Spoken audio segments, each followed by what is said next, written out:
Hello everyone, welcome to a online solution. मैं हूं अशफाक। कैसे हैं आप लोग? तो आज आपके सामने बहुत ही इंपॉर्टेंट वीडियो लाया हूं और आपको पता है कि ये वीडियो है 50 इंपॉर्टेंट ऑब्जेक्टिव क्वेश्चन है और वो भी आपको पता होना चाहिए कि पॉलिटिकल साइंस यानी कि सिविक्स का, राजनीतिक विज्ञान का है।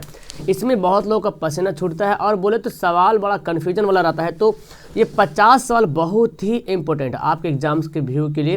तो जरूर इस वीडियो को शुरू से लेकर आखिर तक देखना ताकि आपको समझ में आए। और हाँ, ये वीडियो सिर्फ हिंदी में है, मतलब इंग्लिश में नहीं ट्रांसलेट किया गया है, इसको सिर्फ हिंदी में। ये सभी बोर्ड के लिए, ठीक है, सभी बोर्ड के लिए बेनिफिट है। तो चलिए स्टार्ट करते हैं। 50 क्वेश्चन, थोड़ा सा मैं कोशिश करूंगा 20 मिनट के अंदर इसको क्लियर कर दूं। तो फास्ट करना है, स्मार्ट स्टडी करना है, कम टाइम में ज़्यादा प्रश्न पढ़ना है। तो आप आंसर को देखते रहिए, आंसर अपने कॉपी में लिखते रहो और लास्ट में मुझे कमेंट करके बताना कि कितना सही हुआ। ओके, चलो स्टार्ट करते हैं। सबसे पहला सवाल हमारा है, सांप्रदायिक राजनीति किस धारणा पर आधारित है? सांप्रदायिक राजनीति किस धर्म पर आधारित है? एक धर्म दूसरे धर्म से श्रेष्ठ है। विभिन्न धर्मों के लोग समान नागरिक के रूप खुशी खुशी साथ रहते हैं। एक धर्म के अनुयायी एक समुदाय बनाते हैं। एक धार्मिक समूह का प्रभुत्व अन्य सभी धर्मों पर कायम रखने में शासन की शक्ति का प्रयोग नहीं किया जा सकता है। तो सांप्रदायिक के मतलब होता है कि एक धर्म दूसरे धर्म का, एक धर्म दूसरे धर्म से श्रेष्ठ समझा जाए, उसी को बोलते हैं सांप्रदायिकता। ठीक है, और बहुत सारे स्टूडेंट तो इसको रट भी गए होंगे, याद करें, लेकिन समझ के अगर पढ़ते हैं तो बेहतर तरीके से आपको याद होगा। चलिए, संघ सरकार का उदाहरण क्या है? अमेरिका, चीन, ब्रिटेन तो पढ़े होंगे। अमेरिका जो है वो संघ सरकार का उदाहरण है। ठीक है, अगला सवाल है, निम्न में से कौन सा राष्ट्रीय दल नहीं है? कौन सा राष्ट्रीय दल नहीं, मतलब नेशनल पार्टी कौन सा नहीं है? तो भारतीय राष्ट्रीय कांग्रेस तो जानते हैं, ये तो पंजा छाप वाला है, ये तो है ही है। बहुजन समाज पार्टी, ये आपका मायावती, मतलब कि जिसको काशीराम में स्थापना किया था, हाथी छाप है ना। लोक जनशक्ति पार्टी, ये बिहार की पार्टी है, मतलब राज्य पार्टी है, राजकीय पार्टी है, कोई नेशनल पार्टी नहीं है। भारतीय जनता पार्टी तो जानते ही। तो फिलहाल आंसर क्या हो जाएगा? सी हो जाएगा। सी जो है राष्ट्रीय दल नहीं है। अगला सवाल है, सत्ता में साझेदारी है? सही है, सत्ता में साझेदारी सही है। क्यों? सत्ता में साझेदारी होना चाहिए। यह विविधता को अपने में समेट लेती है, देश की एकता को कमजोर करती है, फैसले लेने में देरी करती है, या तो फिर विभिन्न समुदाय के बीच टकराव कम करती है। तो इसका आंसर क्या हो जाएगा? ए हो जाएगा। ठीक है, यह विविधता को अपने में समेट लेती है। इसका आंसर ए बिल्कुल सही आंसर हो जाएगा। तो चलिए सवाल हम पढ़ते हैं। नेक्स्ट सवाल, पांचवा सवाल है, सांप्रदायिक राजनीति आधारित है। सांप्रदायिक जो राजनीति होता है वो किस पर आधारित है? तो सवाल पूछा गया कि सांप्रदायिक राजनीति जो है किस पर आधारित है? धर्म पर, जाति पर, क्षेत्र पर। तो संप्रदाय जहाँ पे हो जाएगा वो धर्म के आधार पे ही राजनीतिक होता है, यानी कि धर्म को एक विशेष दर्जा देना, एक विशेष मानना, ये होता है। अगला है, भारतीय संविधान के अनुच्छेद 19 में देश के सभी नागरिकों को कौन सा मूल अधिकार प्राप्त है? पढ़े होंगे बहुत बार। अनुच्छेद 19 है जब, वो स्वतंत्रता का अधिकार प्राप्त है। ठीक है, भारतीय संविधान के अनुच्छेद 19 में देश के सभी नागरिकों को स्वतंत्रता का अधिकार प्राप्त है। अगला है, अंतर्राष्ट्रीय महिला दिवस कब मनाया जाता है? किस तिथि को मनाया जाता है? तो अंतर्राष्ट्रीय महिला दिवस जो है 8 मार्च को मनाया जाता है। ठीक है, अंतर्राष्ट्रीय महिला दिवस 8 मार्च को मनाया जाता है। अगला सवाल है कि सत्ता में साझेदारी, अगला है, सत्ता में साझेदारी का अच्छा उदाहरण प्रस्तुत करने वाला राष्ट्र कौन है? Pakistan, Sri Lanka, Belgium, Yugoslavia. तो बेल्जियम है वो सत्ता में साझेदारी करने का एक अच्छा उदाहरण प्रस्तुत करता है बेल्जियम। अगला सवाल है जी, निम्नलिखित व्यक्तियों में से कौन लोकतंत्र में रंगभेद विरोधी नहीं थे? रंगभेद आपको पता है, जो दक्षिण अफ्रीका में हुआ था, तो मार्टिन लूथर तो है ही थे उनका विरोधी, महात्मा गांधी भी थे, ओलंपिक धावक Tommy Smith and John Carlos भी थे, यानी कि जेड गुड़ी नहीं थे। ठीक है, तो इसका आंसर क्या हो जाएगा? डी हो जाएगा। अगला सवाल है, लैंगिक विभाजन का अर्थ क्या है? लैंगिक विभाजन का क्या अर्थ है? समाज में स्त्रियों की संख्या की गणना, स्त्रियों एवं पुरुषों की संख्या का अनुपात, स्त्री एवं पुरुष के बीच जैविक अंतर, समाज द्वारा स्त्रियों एवं पुरुषों को दी गई असमानताएं। तो लैंगिक जो विभाजन तो किया गया, हमारे समाज में ही विभाजन किया गया है। समाज में स्त्री को अलग मुकाम, पुरुषों को अलग मुकाम देना, स्त्री ये नहीं कर सकती, पुरुष ये नहीं कर सकता, तो यही हमारा लैंगिक विभाजन का अर्थ है। ठीक है, अगला सवाल है, भारत में किस प्रकार की शासन प्रणाली? आपको पता होगा कि भारत में किस प्रकार की शासन प्रणाली है? संघीय अध्यक्ष या संघीय या संसदीय, या एकात्मक या अध्यक्ष, एकात्मक या संघीय। तो संघीय और संसदीय व्यवस्था है भारत में शासन प्रणाली चलती है। ठीक है, अगला है कि 16वीं लोकसभा में महिलाओं की सदस्यों, 16वीं लोकसभा में महिला सदस्यों की संख्या कितनी थी? 60, 61, 63, 65। तो 16वीं लोकसभा में 61 महिला के सदस्य थे। ठीक है, आपको यहाँ पे एनसीईआरटी के हिसाब से बताया जा रहा है। ठीक है, 61 यहाँ पे एनसीईआरटी में दिया हुआ। अगला सवाल है, पटना नगर निगम के प्रधान को क्या कहते हैं? पटना नगर निगम के प्रधान को क्या कहते हैं? प्रधान या महापौर, निगमपति। तो महापौर बुलाया जाता है। ठीक है, पटना नगर निगम के प्रधान को महापौर बुलाया जाता है। अगला है, संप्रदायवाद क्या है? संप्रदायवाद क्या होता है? धार्मिक सद्भावना, धार्मिक कट्टरता, धर्मनिरपेक्ष, धर्म से संबंधित नहीं है। तो संप्रदाय का मतलब होता है कि धार्मिक कट्टरता होना चाहिए, मतलब अपने धार्मिक रूप पे कट्टर हो रहा है, दूसरे धर्म को देखना नहीं चाहता, यही होता है धार्मिक कट्टरता, यानी कि सांप्रदायिकता इसको बोलते हैं। ठीक है, तो इसका आंसर बी हो जाएगा, सही आंसर होगा।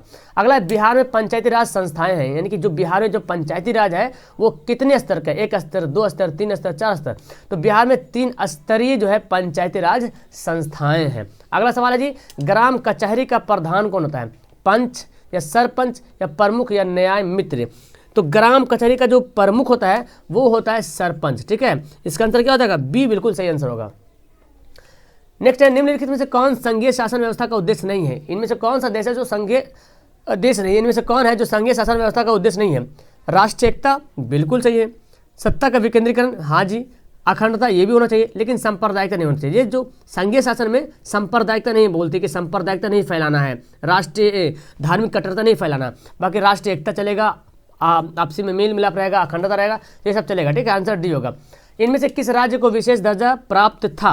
एक्चुअली सवाल था आपका प्राप्त है, तो आंसर होता है जम्मू कश्मीर, लेकिन अभी तो जम्मू कश्मीर को राज्य का दर्जा हटा दिया गया है, तो इसलिए मैंने यहाँ पे था कर दिया। तो आप याद रखें 370 धारा जो हटाया गया है, तो आंसर इसका क्या होगा, सी होगा।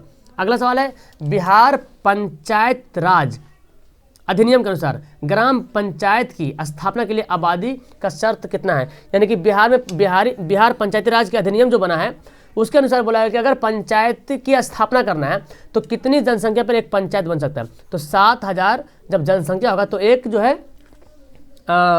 एक पंचायत बन सकता है। अगला सवाल है, बिहार में कुल नगर की संख्या कितनी है। देखिए बिहार में कुल नगर निगम की संख्या, तो आपकी किताब में 11 आंसर दिया हुआ है। ठीक है, आप अपने हिसाब से ठीक है, लेकिन वर्तमान में ये 12 है। ठीक है, वर्तमान में 12 है। 2017 में जो है चंपारण जिला को नगर निगम घोषित कर दिया गया है, इसलिए वर्तमान में बिहार की जनसंख्या, अगर इस सवाल का सटीक आंसर देखा जाए तो बी होगा। ठीक है, और अगर आपके इम्तिहान में अगर 12 ऑप्शन में ना रहेगा ना तो 11 टिक आउट कीजिएगा, और अगर 11 12 दोनों रहेगा तो 12 कीजिएगा, इसलिए मैं दोनों ऑप्शन यहाँ पे लिख दिया हूँ। ठीक है, अगला सवाल है, भारतीय लोकतंत्र में सत्ता के विरुद्ध जन आक्रोश किस दशक से प्रारंभ हुआ था। भारतीय लोकतंत्र में सत्ता के विरुद्ध जन आक्रोश प्राप्त कब शुरू हुआ था, तो 1970 के दशक में, है ना। आपको पता है 1977 में मोरारजी देसाई के नेतृत्व में जनता पार्टी की सरकार बनी थी, है ना, तो उसी टाइम यानी कि 1970 के दशक उसको माना जाता है। अगला है, निम्न से किसे लोकतंत्र का प्राण कहा जाता है। तो बहुत बार सवाल पढ़ाया हूं मैं आपको याद हो गया होगा, कन्फ्यूजन इतना बार पढ़ाया हूं कि जो कन्फ्यूजन वाला प्रश्न भी था वो भी क्लियर हो गया। ठीक है, सरकार, न्यायपालिका, संविधान, तो राजनीतिक दल को बोलते हैं लोकतंत्र का प्राण। ठीक है, जो कंटिन्यू डेली पढ़ रहे हैं उसको तो पता होगा, याद होगा। जनता पार्टी, जनता दल यूनाइटेड यानी कि JDU, जिसके अभी अध्यक्ष नीतीश कुमार हैं, उनकी पार्टी का गठन कब हुआ, 1992 में, 99 में, 2003 में या 2004 में। तो जनता दल यूनाइटेड पार्टी का गठन हुआ था 1999 में, याद रखें।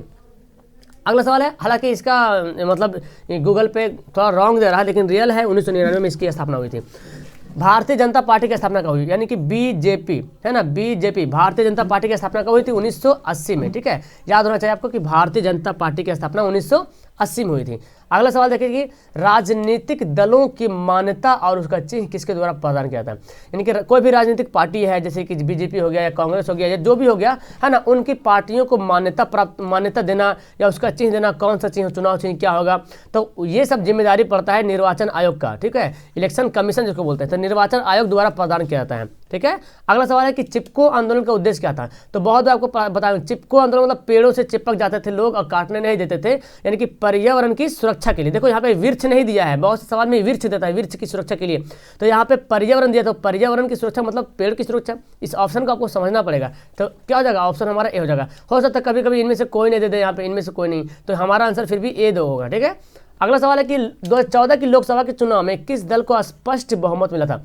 2014 में जो लोकसभा का चुनाव हुआ था, ठीक है, वो 16वीं लोकसभा का चुनाव हुआ था, तो किस दल को स्पष्ट बहुमत मिला था। भारतीय जनता पार्टी, भारतीय राष्ट्रीय कांग्रेस, जनता पार्टी या भारतीय कम्युनिस्ट पार्टी। तो BJP भारतीय जनता पार्टी को जो है स्पष्ट बहुमत प्राप्त हुआ था 2014 के इलेक्शन में।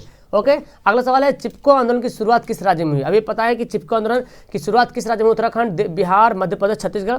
तो चिपको आंदोलन की शुरुआत हुई थी उत्तराखंड में। कहाँ हुई थी, उत्तराखंड में हुई थी, और इसके शुरुआत करने वाले जो इसका मुख्य नेता थे सुंदरलाल बहुगुणन के नाम से जानते हैं आप। अगला सवाल है, भारत में आपातकाल किस वर्ष लागू हुआ? भारत में आपातकाल इमरजेंसी किस वर्ष से लागू हुआ? 1975 में, 77 में, 80 में, 82 में? तो भारत में आपातकाल 1975 में लागू हुआ था। 1975 में इंदिरा गांधी की सरकार थी, यानी कि वो इंदिरा गांधी जो है उस टाइम के प्रधानमंत्री थे। ठीक है, तो आंसर क्या हो जाएगा इसका? ए हो जाएगा। अगला सवाल है, स्थानीय शासन की शुरुआत किस राज्य में हुई? स्थानीय शासन की शुरुआत बिहार में, गुजरात में, राजस्थान में, उत्तर प्रदेश में? तो स्थानीय शासन की शुरुआत हुई थी राजस्थान में। कहाँ हुई थी? राजस्थान इसका बिल्कुल करेक्ट आंसर हो जाएगा। तो बहुत जल्दी हम लोग 10 मिनट हो रहा, 30 क्वेश्चन पढ़ने, बहुत फास्ट पढ़ रहे हैं ना। तो आप ना इसको क्या करना, देखो आप ना वीडियो देखो और अपना आंसर खुद लिखो और तुरंत मिलाते जाओ। मतलब आप अगर 31 का आंसर अगर आप एक बना लिए सोच के और हम बता दें 2, तो इसको गलत कर दो। अगर एक ही बताए तो सही कर दो। और लास्ट में मुझे कमेंट करें कि 50 में कितना सही बनाए। लोकतंत्र की सफलता निर्भर करती है किस पर?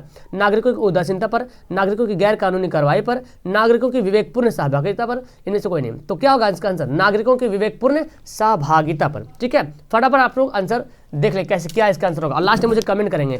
लोकतंत्र के परिणामों का सही आधार क्या है? लोकतंत्र के परिणामों का सही आधार क्या है?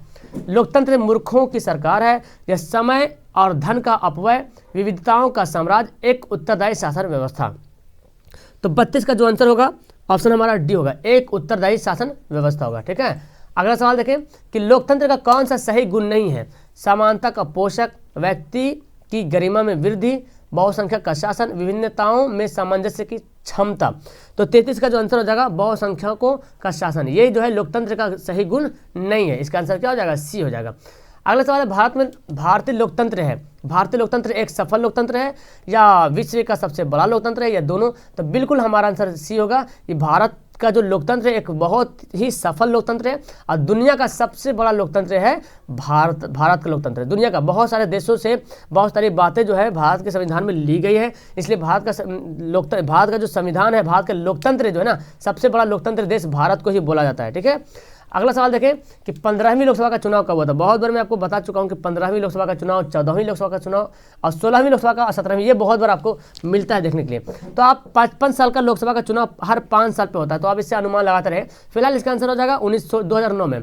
2009 में 15वीं लोकसभा हुआ, तो इससे 5 साल आगे जाएंगे तो 2014 जाएगा। 16वीं लोकसभा, इससे 5 साल जाएंगे तो 2019 में जो हुआ था अभी 17वीं लोकसभा, इसके 5 साल पीछे जाएंगे तो 2005 हो जाएगा, है ना, 4 हो जाएगा, 4 तो वो हो जाएगा कब? मतलब 14वीं लोकसभा। तो आपको ये तीनों ज़्यादा पूछता है, ये तीनों 16वीं, 15वीं, 14वीं। ठीक है, याद रखेंगे, डेट भी याद रखेंगे, 19 में, 14 में, हर 5 साल पे आगे बढ़ाते जाएंगे।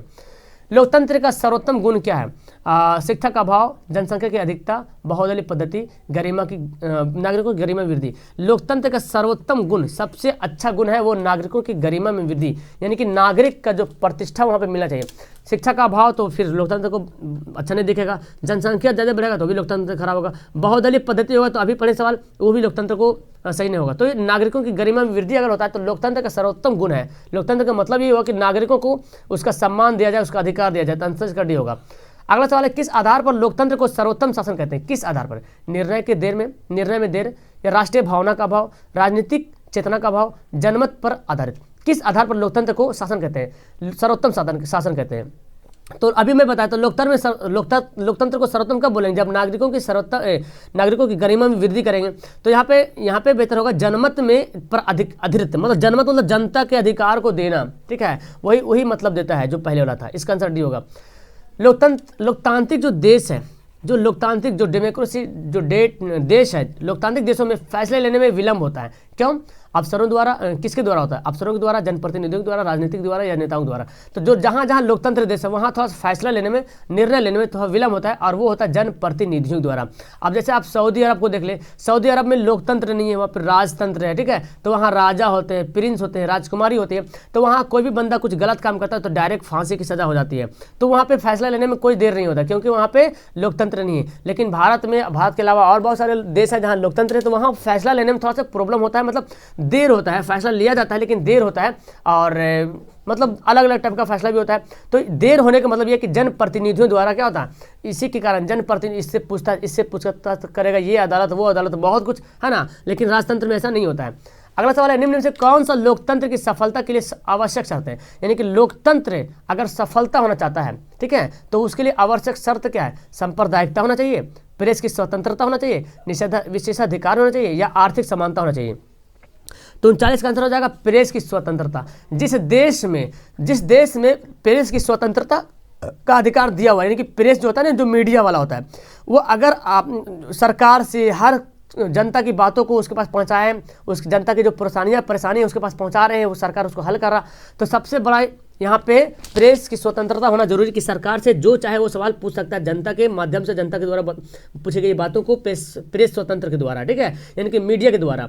तो जो देश सफल होता है वो प्रेस की स्वतंत्रता के कारण। आज अभी डोनाल्ड ट्रंप कैसे गिर गया, क्योंकि वहाँ अमेरिका में डोनाल्ड ट्रंप ने जो भी कुछ किया तो प्रेस वहाँ का बहुत स्ट्रॉन्ग है, प्रेस स्वतंत्र बहुत स्ट्रॉन्ग है, उन्होंने उसके खिलाफ आवाज़ उठाया प्रेस, और फिर पूरे लोगों को जागरूक कर दिया। तो प्रेस की स्वतंत्रता बहुत इंपॉर्टेंट, ये आपका लोकतंत्र का चौथा स्तंभ बोला जाता है प्रेस, ठीक है, चौथा स्तंभ। अगला सवाल है कि किस प्रकार के शासन व्यवस्था में फैसले लेने में विलंब होता है। अभी मैं बताऊं तो राजतंत्र में तो राजा वाला होगा, तानाशाही बोले तो इसमें भी होगा, तानाशाही तो तुरंत कर लेगा ना, तुरंत इसको मार दो काट दो। तो लोकतंत्र में सोच समझ करके फैसला लिया जाता है, ठीक है, क्या करना चाहिए, क्या सही है क्या गलत, इस तरह से लोकतंत्र। अगला सवाल है प्रत्यक्ष लोकतंत्र का देश क्या है, डायरेक्ट जिसको बोलते हैं प्रत्यक्ष। Switzerland, America, Britain. प्रत्यक्ष मतलब बिना चुनाव का, यहाँ पे अमेरिका, ब्रिटेन, भारत, यहाँ पे चुनाव वगैरह। तो प्रत्यक्ष लोकतंत्र का देश है वो स्विट्जरलैंड है, जो जिसको बोलते हैं प्रत्यक्ष लोकतंत्र का देश बोला जाता है। बाकी ये तीनों क्या हो गया, आप प्रत्यक्ष हो गया। निम्नलिखित में से कौन भारतीय लोकतंत्र की चुनौती नहीं है, इनमें से कौन है जो भारतीय लोकतंत्र की चुनौती नहीं है। मुस्लिम भेदभाव को समाप्त करना, नहीं बोल रहा, संघ एवं इकाइयों के बीच टकराव, सामाजिक भेदभाव, मजबूरी की गठबंधन। तो देखो सवाल को जब भी इकोनॉमिक्स का, ये आपका पॉलिटिकल साइंस और इकोनॉमिक्स का जब भी सवाल आता है तो उसको समझने की जरूरत पड़ता है कि भारतीय लोकतंत्र की चुनौती नहीं है मजबूरी की गठबंधन, ये भी चुनौती है ना, कि मजबूरी को जो है गठबंधन क्यों किया जाए। सामाजिक भेदभाव, इसको भी सही करना पड़ेगा। संघ एवं इकाइयों के बीच टकराव, ये भी। तो मुस्लिम में भेदभाव को समाप्त, ये बिल्कुल सही, मुस्लिम में भेदभाव समाप्त, बिल्कुल सही बोला, चुनौती ये नहीं है, ये सब तो ठीक है, बाकी ये सब जो है ना चुनौती, इसको सही करना पड़ेगा, ठीक है। अगला सवाल है कि इनमें से कौन एक लोकतांत्रिक समस्या नहीं है, इनमें से कौन है जो लोकतांत्रिक समस्या नहीं है। मुद्रा का अवैध आगमन, राष्ट्रीय अखंडता, आतंकवाद, क्षेत्रवाद। कौन लोकतांत्रिक समस्या नहीं है। क्षेत्रवाद अगर फैल जाएगा तो लोग अपने अपने क्षेत्र के बारे में, विकास के बारे में बात करेंगे, तो ये भी समस्या हो गया। आतंकवाद तो जाहिर सी बात है, वो तो समस्या है। मुद्रा का अवैध आगमन करेंगे, मतलब अवैध मुद्रा को इधर उधर करेंगे, आगमन करेंगे, मतलब अवैध मुद्रा का इस्तेमाल करेंगे, तो ये भी लोकतांत्रिक देश में समस्या पैदा होती है। तो राष्ट्रीय अखंडता जो होगा, मतलब सद्भावना जिसको बोलते हैं, मिली जुली, इत्तेहाद, गठबंधन, है ना, ये होता राष्ट्रीय अखंडता है, तो लोकतांत्रिक समस्या ये नहीं माना जाएगा। लोकतांत्रिक देशों में फैसले एवं निर्णय किसके द्वारा लिया जाता है। अभी सवाल भी पढ़े थे कि लोकतांत्रिक देशों में जो फैसले लिए जाते हैं और निर्णय लिए जाते हैं वो जनप्रतिनिधियों के द्वारा, किसके द्वारा, जनप्रतिनिधियों के द्वारा लिया जाता है, ठीक है। तो 44 का आंसर क्या आ जाएगा, इसका सी बिल्कुल सही आंसर होगा। अगला है लोकतंत्र किसको बढ़ावा नहीं देता है। समानता की भावना को, गरिमा एवं प्रतिष्ठा को, विशेषाधिकार को, फैसले लेने की गुणवत्ता को। तो जहाँ पे लोकतंत्र देश होगा, फैसले लेने में गुणवत्ता, मतलब फैसला सोच समझ के लिया जाए, क्या सही क्या गलत है, कौन मुजरिम है, कौन सही है, कौन गलत है ना। गरिमा एवं प्रतिष्ठा को भी देखा जाता है कि जनता की गरिमा, जनता का इज्जत प्रतिष्ठा जो भी है। समानता को भी भावना देखिए, सब बराबर हो, लेकिन विशेषाधिकार नहीं। ये मतलब विशेषाधिकार मतलब किसी को विशेष बोल देना कि तुम बहुत ये हो, मतलब विशेष दर्जा। तो ये लोकतंत्र में ऐसा नहीं दिया गया, तो बढ़ावा नहीं देता है किसको, विशेषाधिकार को बढ़ावा नहीं देता है। अगला है लोकतंत्र की सफलता किस पर डिपेंड करती है। लोकतंत्र का सफलता है, तो ये सवाल अभी पढ़े थे, नागरिकों की उदासीनता पर। नागरिक अगर उदासीन रहेगा तो लोकतंत्र सफलता होगा नहीं। नागरिकों की गैर कानूनी कार्रवाई, नागरिकों की गैर कानूनी कार्रवाई अगर हो तो भी सफलता नहीं होगा। नागरिकों की विवेकपूर्ण सहभागिता, नागरिकों द्वारा अपनी जाति के हितों की रक्षा, अगर अपनी ही जाति के हित की रक्षा करेंगे तो भी नहीं होगा। विवेकपूर्ण, अगर विवेकपूर्ण ध्यान से, दिमाग से अगर सहभागिता करते हैं तो लोकतंत्र की सफलता माना जाएगा। अगला है इनमें से किस देश में अप्रत्यक्ष लोकतंत्र है। तो अभी हम लोग पढ़े थे स्विट्जरलैंड में पढ़े थे प्रत्यक्ष लोकतंत्र है, तो भारत में तो अप्रत्यक्ष, ये भी अप्रत्यक्ष, ये भी अप्रत्यक्ष, यानी कि आंसर डी क्या हो गया, ये अप्रत्यक्ष लोकतंत्र हो गया। राष्ट्रीय महिला आयोग अधिनियम किस वर्ष बना। राष्ट्रीय महिला आयोग अधिनियम किस वर्ष बना, तो इसको बोलते हैं 1990 में राष्ट्रीय महिला आयोग अधिनियम बना था। कब बना था, 1990 में।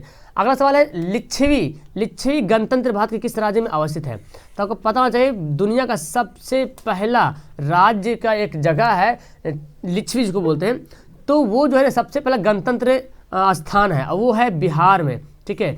इसलिए बिहार की जड़ें बहुत गहरी है। सवाल यहीं भी लास्ट आ गया है कि किस बात से स्पष्ट होता है कि बिहार में लोकतंत्र की जड़ें बहुत गहरी है। नालंदा का प्राचीन विश्वविद्यालय, वैशाली का लिच्छवी गणतंत्र, बिहार के साक्षरता दर, विक्रमशिला विश्वविद्यालय। तो देखो यहाँ एक बात तो पता चल गई कि वैशाली का लिच्छवी गणतंत्र, यानी कि लिच्छवी किस जिला में, बिहार के वैशाली जिला में है। और यही है सबसे पहला, दुनिया का सबसे पहला जगह है वैशाली का लिच्छवी गणतंत्र, जो सबसे पहला गणतंत्र हुआ था। ठीक है, तो इसका आंसर क्या हो जाएगा, बी हो जाएगा, आंसर बी। अब देखो मैं आपको 20 मिनट के अंदर 50 सवाल जो है मैं कंप्लीट करा दिया हूँ।